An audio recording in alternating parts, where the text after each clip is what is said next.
ఈరోజు నా సాక్ష్యం ఏంటంటే, నా పేరు శ్రీలత. ఇతను మా మేనల్లుడు, మా అన్నయ్య వాళ్ళ అబ్బాయి అండి. ఇతనికి అంతకుముందు ఒకసారి యాక్సిడెంట్ అయిందండి. బండి మీద నుండి పడిపోయాడు. బండి మీద నుండి పడిపోయినప్పుడు బ్రెయిన్కి దెబ్బ తగిలి ఇన్నర్గా బ్లీడింగ్ అవుతుందండి. కంట్రోల్ అవ్వట్లేదు. 24 hours టైం చెప్పారండి. ఆంధ్రాలో జాయిన్ చేశారు. ఫస్ట్ గవర్నమెంట్ హాస్పిటల్కి తీసుకెళ్లారండి. తీసుకెళ్తే అక్కడ పరిస్థితులు బాగోక ఆంధ్ర హాస్పిటల్లో జాయిన్ చేశారండి. ఆంధ్ర హాస్పిటల్లో జాయిన్ చేసి విజయప్రసాద్ గారు ట్రీట్ చేస్తున్నారు.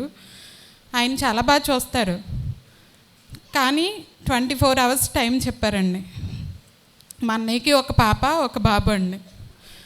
వీడంటే చాలా ఇష్టం వాళ్ళకి, కానీ 24 hours ఇన్నర్గా బ్లీడ్ అవుతుంది, అది కంట్రోల్ అవ్వట్లేదు. అది కంట్రోల్ అయితే కానీ మేము ఏమైంది చెప్పలేమని చెప్పారండి.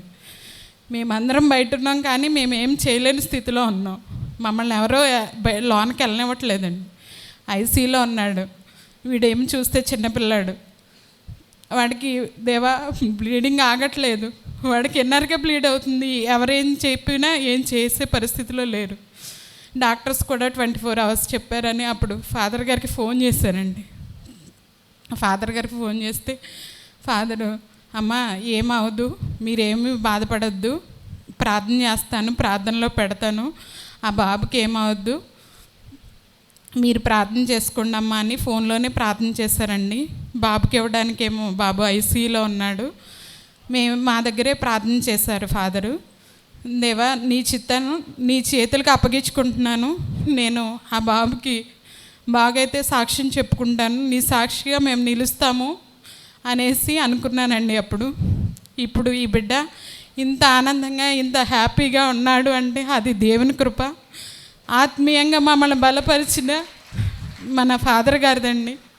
మా విషయంలో ప్రతి చిన్న విషయానికి నాకు తోబుట్టులు అంటే ఎవరూ లేకపోయినా కూడా అండి, ఫాదర్ గారే వెనుకుండి నడిపించేవాళ్ళు. నేను ఈ సన్నిధికి వచ్చాక ఎంత ఆత్మీయంగా బలపడ్డానో నన్ను చూసిన చాలామందికి మీకు తెలుసు. మా నాన్నగారి విషయంలో కానీ, మా అమ్మగారికి లాస్ట్ ఇయర్ ఇదే సెప్టెంబర్లో ఆవిడకి క్రియేటిన్ తగ్గి ఆవిడ కూడా అసలు లేవలేని పరిస్థితిలో ఉంటే దేవుడు స్వస్థపరిచాడండి. నిన్న కాక మొన్న మా తోటగోళ్ళ గారికి బాగాలేదు, నేను తీసుకొచ్చి ఫాదర్ గారి దగ్గర ప్రే చేశాను. అంతకుముందు కూడా వామిటింగ్స్ అన్నీ అయిన వ్యక్తిని నిన్న ఇక్కడికి తీసుకొచ్చి ఆవిడ కూర్చోలేని పరిస్థితిలో ఉంది.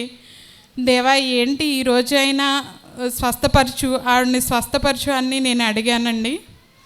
ఆవిడ ఆ రోజున వామిటింగ్స్ అయిన వచ్చిన ఆవిడకి ఫీవర్ తగ్గి ఇప్పటికి వామిటింగ్స్ అంటూ ఏమీ లేవండి.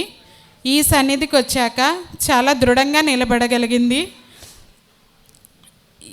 నా జీవితంలో ఇన్ని చేసిన దేవునికి కృతజ్ఞతలు తెలుపుకుంటూ ఈ చిన్న సాక్ష్యాన్ని దీవిస్తారని ఆ దేవాతి దేవుని కోరి ప్రార్థిస్తున్నానండి.